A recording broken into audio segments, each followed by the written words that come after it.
I don't think I've ever seen a bad movie that filled me with as much hope as the new Nicolas Cage movie Outcast has. This is a very poorly made movie worthy of its straight-to-video on-demand distribution.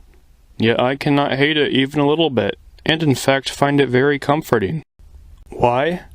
Because, for the first time in forever, the bored, miserable, I'm just doing this so I can pay my bills version of Nick Cage from movies like Left Behind, Stolen, and Rage is nowhere to be seen.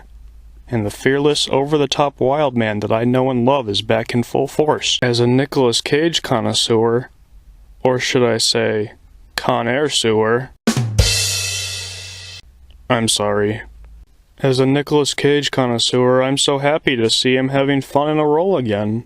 Here he plays a vaguely British crusader who gets tired of killing people and goes AWOL to live in isolation as a mysterious drunken outlaw. Kind of similar to Season of the Witch now that I think of it. The result is a performance so over the top everything Cage says and does seems specifically made for one of these types of videos. Or a Cage edit.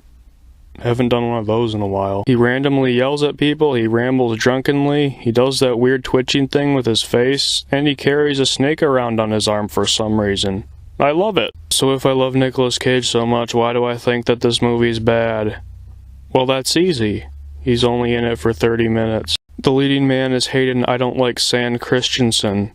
Yeah, that'll bring your movie down. Christensen plays Cage's friend and fellow crusader who sort of goes off on his own and helps a 14-year-old Chinese prince overthrow his evil brother. Cage is only at the beginning and the end. I wouldn't say Christensen is terrible in this. He's just kind of a blank slate, bringing little personality to a poorly written character that could only be redeemed by a charismatic actor. As for the 14-year-old prince overthrowing his evil brother plot, it's not very interesting either.